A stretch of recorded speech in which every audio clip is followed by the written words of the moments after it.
I came home early and found my husband's family moving into my grandfather's house. His mother smiled and said, "Your husband signed the lease." Then I saw my workroom painted pink. So I opened the one account he forgot I could see. Right now, I am sitting on the living room floor with packing tape stuck to my jeans and cardboard boxes lined against the wall. The house is quiet, but it does not feel peaceful. It feels stunned, like every room is still holding its breath. My phone has not stopped vibrating for 2 days. Some people are calling me brave.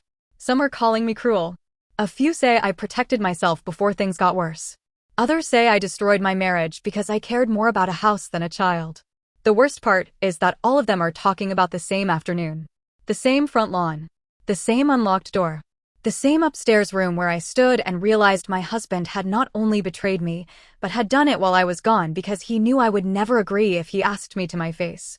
I was supposed to be away until Wednesday night. I had gone out of town for a conference, the kind where everyone smiles too hard, drinks bad coffee from paper cups, and checks emails under the table. My last session ended earlier than expected, and when I realized I could change my flight, I did. I did not call my husband, Michael. I wanted to surprise him. That is the part that still hurts in a humiliating way. I remember sitting near the airport window, tired and excited, thinking about walking into our house, dropping my suitcase, and ordering dinner together. Things had been tense between us, but not broken. At least, that was what I believed. Michael had been distant for a couple of weeks. He stepped outside for phone calls. He answered texts with his phone tilted away from me. When I asked what was going on, he always had the same answer. "It's my mom," he would say. "She's being dramatic again." His mother, Patricia, had been being dramatic for as long as I had known her. Patricia did not ask for help. She cornered people with guilt until they were too exhausted to say no. If she wanted a favor, she framed it as a test of character. If you refused, you were selfish. If you agreed, she took that as proof that she could ask for more. The latest crisis was Michael's younger sister, Amanda. Amanda had a little girl named Emma. Emma was 3, soft-spoken, and always holding onto a stuffed rabbit that looked like it had survived more family chaos than any child should. I never blamed Emma for anything. She was innocent. That mattered to me, even after everything. But Amanda was not innocent. She had spent years treating responsibility like something other people were supposed to handle for her. Late rent. Broken promises. Short jobs. Long explanations that always ended with someone else needing to send money. Her boyfriend, Kevin, had been around for almost a year, and every time I saw him, he had a new plan that sounded exactly like the last failed plan. A month before all this happened, Amanda received another eviction warning. Michael and I sat at our kitchen table that night. He looked exhausted before the conversation even started. "My mom is going to ask," he said. "I know." He rubbed the bridge of his nose. "She says Amanda has nowhere else to go." I looked around our kitchen before I answered. The old cabinets needed work. The floor creaked near the back door. The porch sagged in one corner. But it was ours. Or more accurately, it was mine. Not because I did not believe in marriage. Not because I wanted to keep score. But because the house had a history older than my relationship with Michael. My grandfather, William, built it decades ago after my father left my mother with almost nothing. He worked on it slowly, paycheck by paycheck, weekend by weekend. He was not rich. He was careful. He saved scrapwood. He fixed things other people threw away. He planted the maple tree in the front yard when my mother was still young enough to climb it. When he passed, he left the house to me through a protected trust. He told me once, years before he died, "Love people, Jennifer. But never put your shelter in someone else's hands." At the time, I thought he was being old-fashioned. Now, I understand he was trying to save me from a day he would never live to see. So when Michael looked at me across the kitchen table and asked what we should do about Amanda, I gave him a clear answer. "We can help her with a deposit," I said. "We can pay a landlord directly for the first month. We can buy groceries for Emma. But Amanda is not moving into this house." Michael looked down. I continued before he could soften the edges. "Your sister does not respect boundaries. Kevin makes me uncomfortable. Your mother already treats this house like it belongs to your family. If Amanda moves in, it will not be temporary." He nodded slowly. "I know," he said. "You're right. Michael." He looked at me. "I need you to actually hear me. Not just agree because you want the conversation to end." "I hear you," he said. "I promise." That promise was still fresh in my mind when my car turned onto our street that Tuesday afternoon. The first thing I saw was a truck parked on the front lawn. Not in the driveway. Not at the curb. On the lawn. The tires had sunk into the damp grass, leaving dark ruts that cut across the yard. There were bags piled in the truck bed, a leaning dresser tied down with bungee cords, and a stained sofa half hanging over the tailgate. For a second, I wondered if a neighbor was moving and someone had made a mistake. Then I saw my front door propped open with one of my patio chairs. I pulled into the driveway and sat there with both hands still on the wheel. Something cold moved through my chest. I left my suitcase in the trunk and walked up the steps. The closer I got, the more I heard movement inside. Furniture scraping. A child's toy playing a cheerful little song. A woman laughing upstairs. I stepped through the doorway and my home looked like someone had shaken it. There were black trash bags stacked beside my grandfather's sideboard. Plastic bins blocked the hallway. A laundry basket full of shoes sat on my rug. The sofa from the truck had been shoved into the living room at an angle, scraping the trim near the entryway. The air smelled like damp fabric, fast food, and fresh paint. Fresh paint. I walked toward the staircase. That was when I heard Patricia's voice upstairs. "Don't worry about her," she said. "Once it's done, it's done." I froze with my hand on the banister. Amanda laughed. "She'll be mad for a week, then she'll get over it." My stomach dropped. I climbed the stairs slowly, gripping the railing so hard my fingers ached. The smell of paint grew stronger with every step. At the top of the hall, the door to my workroom was open. I stood in the doorway and stared. My desk was pushed against the wall and covered with a sheet. My boards and samples were stacked carelessly in the corner. My books had been pulled from the shelves and dumped into a box. One of my lamps was lying sideways on the floor. And the walls were pink. Not soft pink. Not pale pink. A loud, glossy pink that looked wet and wrong against the room I had built for myself. Amanda stood on a step stool with a roller in her hand. Kevin was kneeling near a pile of my things, trying to force one of my storage bins closed. Patricia sat in my chair, drinking iced coffee like she had been waiting for me to arrive. For a moment, no one moved. Then Patricia smiled. "Jennifer," she said, sweet as syrup. "You're home early." I could barely hear myself when I asked, "What is this?" Amanda climbed down from the stool, wiping paint from her wrist with the side of her jeans. "Michael didn't tell you?" No one answered quickly enough. I looked at Patricia. "Why is there furniture in my living room? Why is my workroom being painted?" Patricia set her cup down on my desk. "On my paperwork. On something I would now have to reprint. Michael signed a lease agreement with Amanda," she said. "They're renting the upstairs for $400 a month until they get settled." The room tilted. I blinked at her. "A lease?" Amanda sighed like I was being difficult. "We needed the bigger room for Emma. The light is better in here." My eyes moved from her to the pink wall. Patricia leaned back in my chair. "Your husband understood that family comes first. You have more space than you need. Amanda has a child. This is what decent people do." I kept waiting for Michael to appear. I kept waiting for someone to laugh and say this was a misunderstanding. But Kevin would not look at me, Amanda looked annoyed, and Patricia looked victorious. I said, "Michael has no right to lease any part of this house." Patricia's smile tightened. "He is your husband. That does not make him the owner. He lives here. He does not own it." Her voice sharpened. "Marriage means sharing." I looked at the ruined wall, the moved furniture, the bags downstairs, and the truck outside tearing into the lawn my grandfather loved. Then I turned around without another word. Amanda called after me seriously. "You're going to make this weird." I did not answer. If I had spoken right then, I might have said something I could not take back. I walked downstairs, stepped around the bags, pulled my phone from my purse, and called Michael. My hands were shaking so badly I tapped the wrong contact first. When I finally called him, he answered with a cheerful voice that made the whole thing feel even worse. "Hey," he said. "How's the conference?"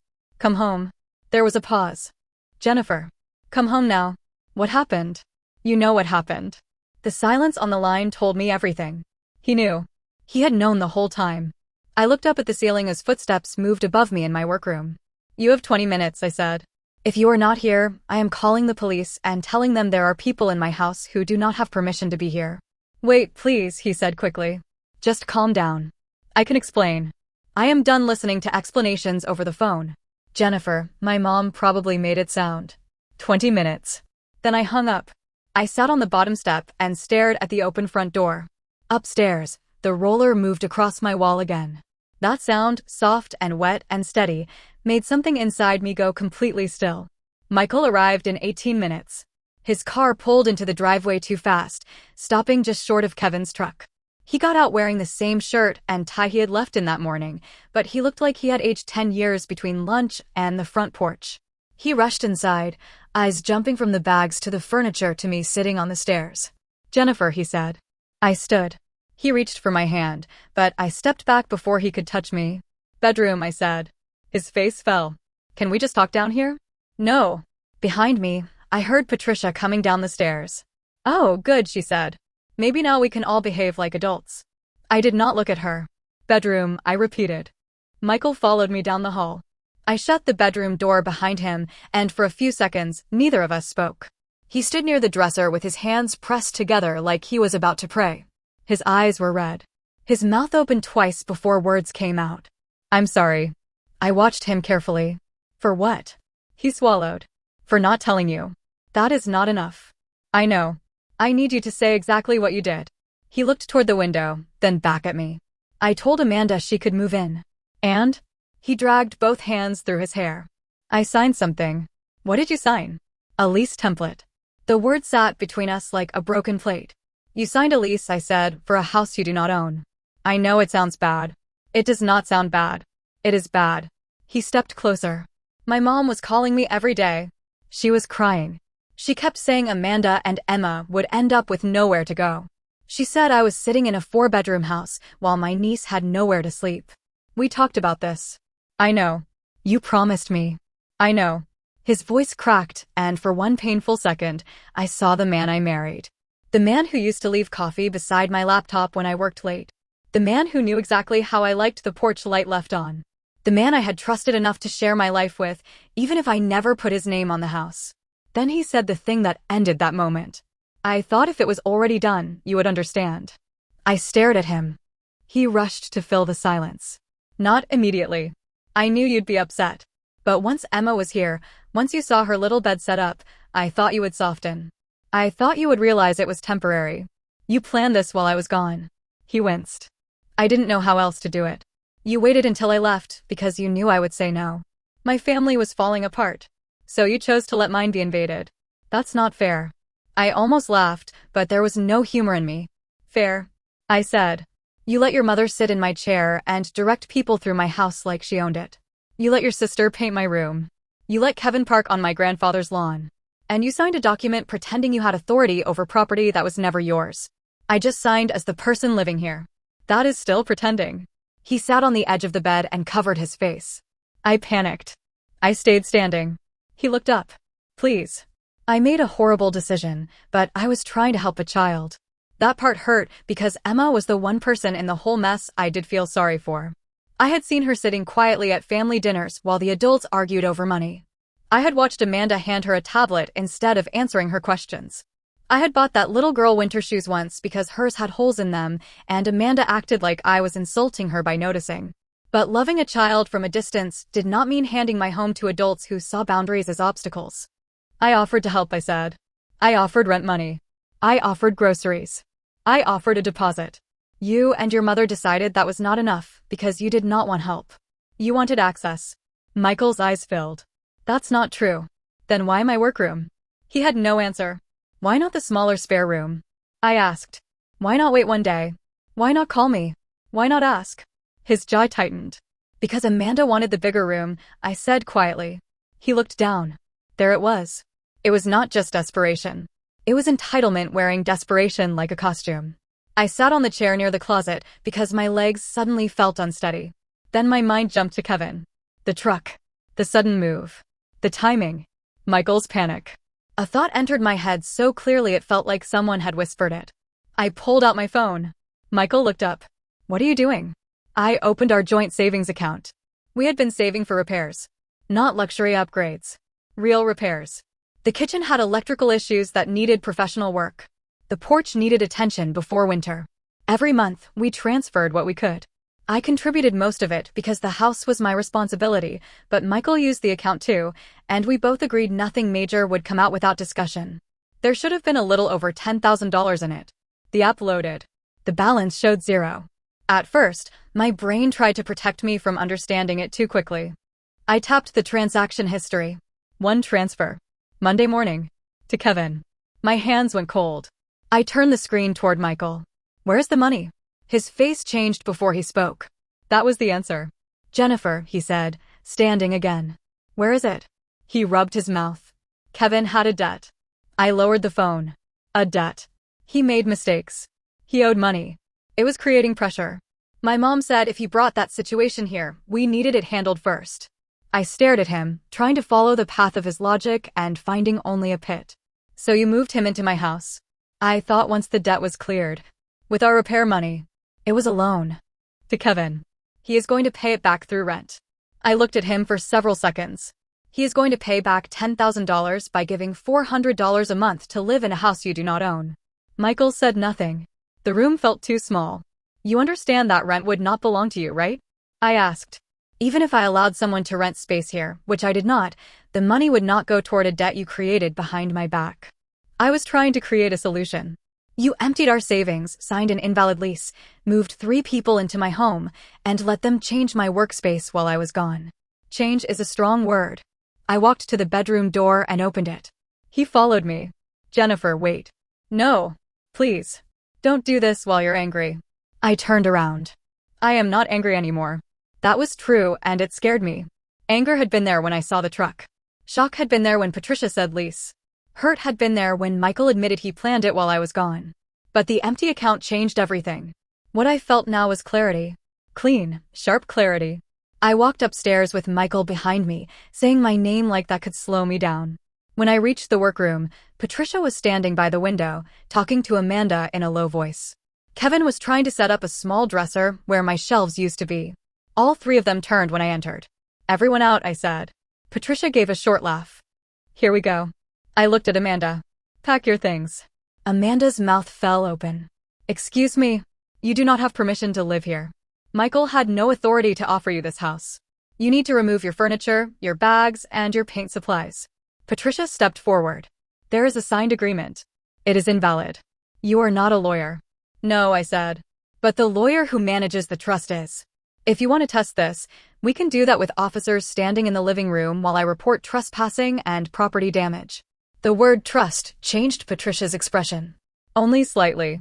But I saw it. She had known enough to be worried. Amanda looked at Michael. Say something. Michael stood behind me with his face pale. Michael, Patricia snapped. Tell your wife she cannot do this. He swallowed. Mom, he said, barely above a whisper. You need to start packing. Amanda stepped back. Are you serious? Patricia's face hardened. You weak, pathetic. Do not, I said. She turned on me. You have more rooms than you need. You have a house handed to you. Amanda has a child. And I offered to help that child in ways that did not require surrendering my home. Your home, she repeated bitterly. Always your home. Your house. Your rules. Your grandfather. Do you ever hear yourself? Yes, I said. Clearly. Michael looked at me then. Maybe he expected me to soften. Maybe he thought I would cry. Maybe he still believed there was some version of me who would negotiate while my painted walls dried behind him. I checked the time on my phone. You have 1 hour to remove everything you brought in today, I said. After that, I call for help and let the paperwork speak for me. Amanda's eyes filled with angry tears. Where are we supposed to go? I looked at her and for one moment, my voice almost broke. I do not know. But you were never supposed to be here. The next hour felt unreal. Not dramatic in the way people imagine confrontations. It was messier than that. Smaller in some ways. More humiliating. Kevin muttered under his breath as he dragged bags down the stairs. Amanda cried while packing clothes back into bins she had not even finished unpacking.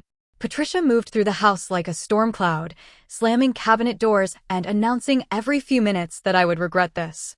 I stayed in the kitchen with my phone in my hand. Not because I was trying to be cold. Because if I followed them from room to room, the whole thing would turn into a shouting match, and I refused to let Patricia turn my reaction into the story. Michael kept trying to speak to me. Can we just pause? I did not answer. Jennifer, please. I looked through the kitchen window at Kevin's truck on the torn lawn. Please do not make me do this in front of them, he said. That made me turn. You already did this in front of them, I said. You just expected me to be the last person who found out. He flinched. From upstairs, something hit the floor hard enough to make the ceiling shake. I started toward the stairs, but Michael stepped in front of me. I'll check. No, I said. Move. We went up together. Amanda was standing in the hall holding one of my storage boxes. A framed print from my workroom lay face down near her feet. The glass had cracked. "It slipped," she said quickly. I looked at the frame, then at her. "Put the box down." Her chin lifted. "It's not like it was expensive." Patricia appeared behind her. "Do you see how she talks to us? Like we're criminals." "You entered my house without permission and started changing rooms," I said. "I am being more controlled than you deserve." Michael said my name softly, warning me or pleading with me. I did not know which. Kevin came out of the workroom carrying the small dresser. He looked annoyed more than ashamed. "You know," he said, "most people would help family when they have the space." I looked at him. Most people would not accept money from a man's wife's savings and then move into her house behind her back. His face went blank. Amanda turned toward him. "What money?" The hallway went silent. I looked at Michael. He closed his eyes. Patricia said, "This is not the time." Amanda's voice sharpened. "What money?" Kevin shifted the dresser in his arms. "It was handled." Amanda looked at Michael. "What was handled?" I said. Michael transferred the repair savings to Kevin. Amanda's eyes widened. For the first time that day, she looked genuinely surprised. Patricia pointed at me. "You had no right to bring that up." "No," I said. "You had no right to build an entire plan on secrets and expect me to protect them for you." Amanda turned on Kevin. "You told me your cousin helped." Kevin's jaw tightened. I said it got handled. Patricia stepped between them. "Everyone needs to focus. We can discuss this later." Even then, standing in my hallway with paint on the walls and boxes in her hands, Patricia was trying to manage the room like she still had power. Michael leaned against the wall and looked sick. Amanda started crying harder, but now some of it seemed directed at Kevin. "You said we were starting over." "We are," Kevin snapped. "Not here," I said. Patricia glared at me. "Do you enjoy this?" "No." "Then stop." I did not start it. That was the simplest truth in the room, and no one had an answer for it. They kept packing. Neighbors began to notice. Of course they did. Kevin's truck was on the lawn, the front door was open, and Patricia was not exactly quiet. At one point, an older man from across the street walked to the edge of his driveway and called out, "Everything okay over there?" Before I could answer, Patricia shouted from the porch, "No, it is not okay. She is throwing a child out." I stepped onto the porch. My voice was steady, but my hands were shaking. "Patricia," I said, "do not use Emma as a shield for choices adults made." Her eyes flashed. "You should be ashamed." "I am ashamed," I said. "Just not of what you want me to be ashamed of." That shut her up long enough for Kevin to carry another box outside. Michael carried bags to the truck without looking at me. Every time he passed, I saw pieces of our marriage in his hands. A blanket from the guest closet. A box of Amanda's dishes. A child's plastic chair I had never seen before. I wondered when he had helped them plan it. Did he sit at work filling in the lease template while texting me that he missed me? Did he tell Amanda which room she could use? Did he tell Patricia where I kept spare towels? Did he stand in my workroom before I came home and imagine me walking in? The worst betrayal was not one decision. It was the number of small decisions required to make it happen. He had to choose it over and over. When the hour was almost up, the living room was mostly clear, though it still smelled like the sofa had left a stain in the air. The bags were back in the truck. The dresser was tied down. The paint cans were collected. The pink walls remained upstairs, bright and wet and insulting. Amanda stood near the front door with Emma's stuffed rabbit tucked under one arm. Emma was not there. Patricia had left her with a relative during the move. That detail angered me in a way I could not fully explain. They had planned the entire thing carefully enough to keep the child away from the chaos, but not carefully enough to tell me. Amanda wiped her face and looked at me. "I hope you feel good," she said. "I don't." That seemed to confuse her. She wanted me to be the villain. It would have been easier for all of them if I had enjoyed it. Kevin climbed into the truck without speaking to me. Patricia stood at the bottom of the porch steps, one hand on the railing, staring at the house. "You think this place makes you better than us," she said. "No," I answered. "I think it is mine." Her mouth tightened. "And that has always bothered you," I added. Michael was standing by the mailbox with one last bag in his hand. He looked between his mother and me. Patricia said, "Come on, Michael." He did not move. Amanda called from the truck, "Are you coming or not?" I looked at him then, really looked. This was the moment. I knew it. He knew it. Patricia knew it too, because she went quiet. Michael could have chosen accountability. Not a perfect fix. Not forgiveness. Just one honest step away from the mess he helped create. Instead, he looked at me and said, "Can I at least stay here tonight?" It was such a small question. And somehow it was the final crack.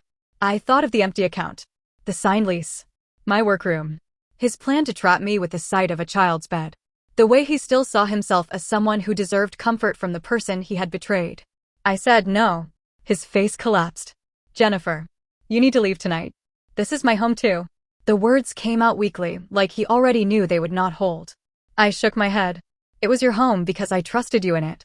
He looked toward the house, then down at the bag in his hand. Patricia called again, softer this time. "Michael."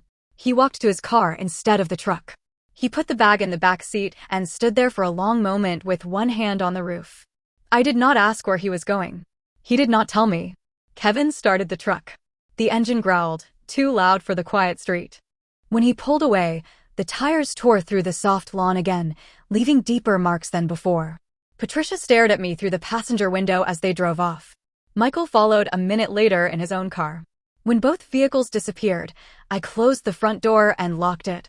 Then I walked upstairs to my pink workroom. The room smelled like latex paint and dust. My things were stacked in corners. My desk had a coffee ring on it. The cracked frame lay on the floor where Amanda had left it.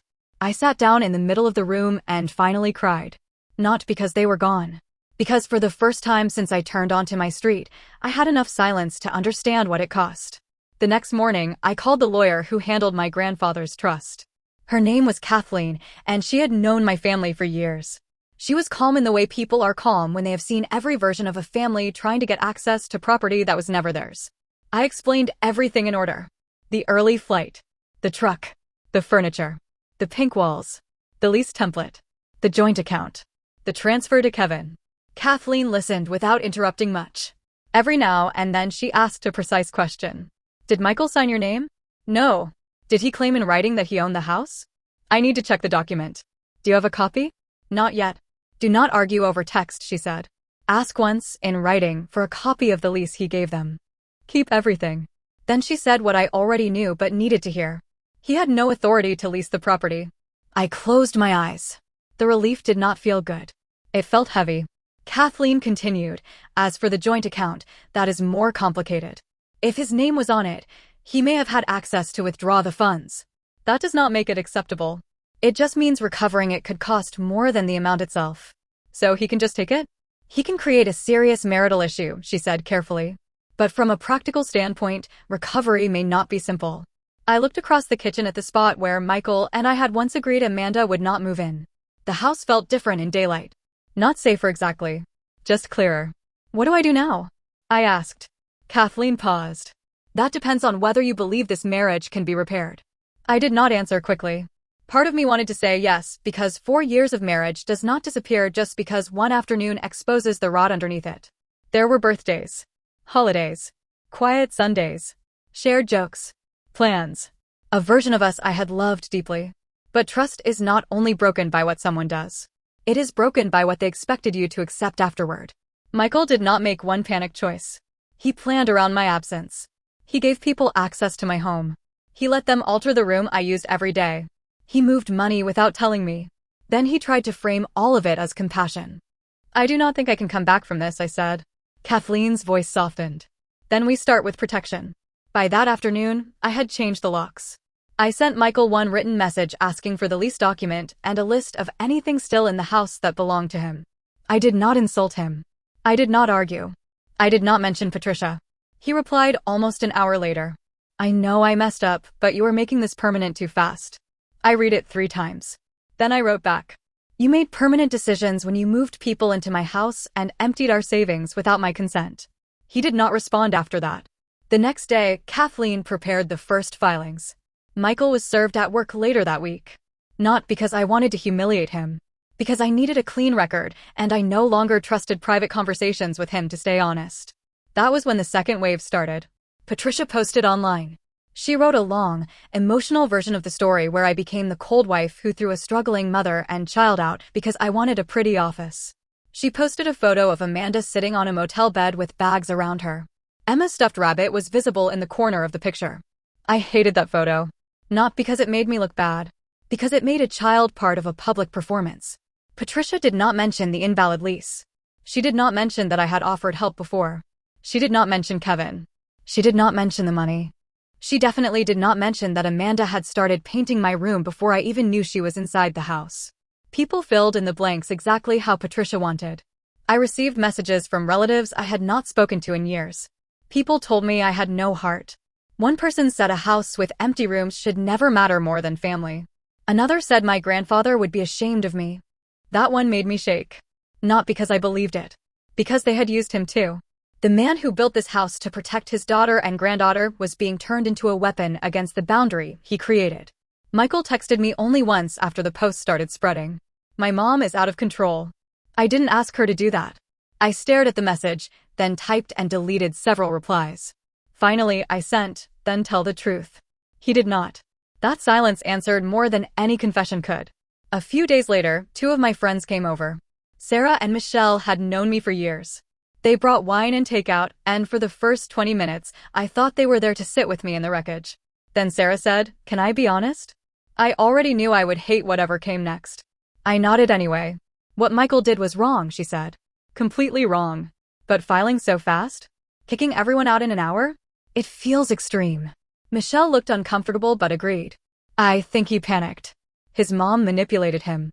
That does not excuse it, but I can see how he got there." I set my fork down. Sarah continued carefully. "Maybe he needs therapy. Maybe you both do. I'm just saying, for years is a lot to end in one day." "It did not end in one day," I said. They looked at me. "It ended in every choice he made before I got home." The room went quiet. Michelle said, "But Amanda had a child." "I know. And you had the space." "I had walls and rooms," I said. "That is not the same as having space for people who do not respect me." Sarah sighed. "I'm not trying to attack you. It feels like you are asking me to measure betrayal against square footage." She looked down at her glass. I hated that conversation almost as much as the online messages. Not because they were cruel. They were not. That would have been easier. They were reasonable in the way people can be reasonable when they are not the ones being asked to bleed. They saw a house with extra rooms. I saw my grandfather's last act of protection. They saw a husband under pressure. I saw a man who waited until I left to make sure my no could not stop him. They saw a child in a motel. I saw adults using that child to force open a door I had already closed. After they left, I sat alone in the living room and listened to the house settle around me. Michael came by that weekend with a small moving truck while I was at a hotel. Kathleen had arranged a time through email, so there would be no surprise and no private confrontation. He took his clothes, his books, his tools, the chair from the den, and the framed photo from our honeymoon. He left his key on the kitchen counter. Beside it was a note. "I hope the house was worth it." I read it once. Then I folded it and put it in the file with everything else. Not because I wanted to keep hurting myself with it, but because I needed to remember the shape of his thinking. Even at the end, he believed the choice had been between him and the house. It was never between him and the house. It was between trust and control. Between help and access. Between a marriage and a quiet takeover disguised as family need. The pink room stayed untouched for almost 2 weeks. I could not bring myself to repaint it right away. Every time I walked past the open door, I felt the same twist in my stomach. The color was ugly, but that was not what bothered me most. What bothered me was how fast they had changed it. How little time it took for people to walk into a space I had built and decide it should become something else. Eventually, I bought primer. I went upstairs on a Saturday morning, opened the windows, tied my hair back, and started covering the pink with white. The first coat did not hide everything. Pink still bled through in patches, stubborn and uneven. I kept going. By the second coat, the room looked less like an invasion and more like a room again. By the third, I could breathe. I moved my desk back under the window. I wiped Patricia's coffee ring from the surface as best I could. I replaced the cracked frame. I reorganized my books. I threw away the drop cloths they left behind. Then I sat in my chair and looked out at the front lawn. The tire marks were still there. I will have to repair the grass. I will have to rebuild the savings. I will have to sit across from Michael eventually, with lawyers between us, and divide whatever pieces of our life can be divided. But the house is still mine. That sentence does not feel triumphant. Not exactly. It feels quiet. It feels lonely. It feels like surviving something people will keep debating because they only saw the moment I said get out, not the years of pressure that led to it. They will ask why I did not give them a week. Why I did not try counseling first. Why I could not let Amanda stay temporarily. Why I punished Michael so quickly. Maybe some people will always think I went too far. Maybe others will think I did exactly what I had to do. I still loved my husband when I told him to leave. That is the part no one wants to understand. Love did not vanish just because trust did. It sat there beside the betrayal, wounded and useless, while I chose the one thing my grandfather had tried to leave me. Safety. So now I am sitting in the house he built, with boxes around me and primer drying upstairs, trying to accept that protecting yourself can look cruel to people who benefited from you having no boundaries. I do not know if that makes me heartless. I only know that when my husband signed papers behind my back, I signed different ones. And his papers tried to give my home away. Mine gave it back to me.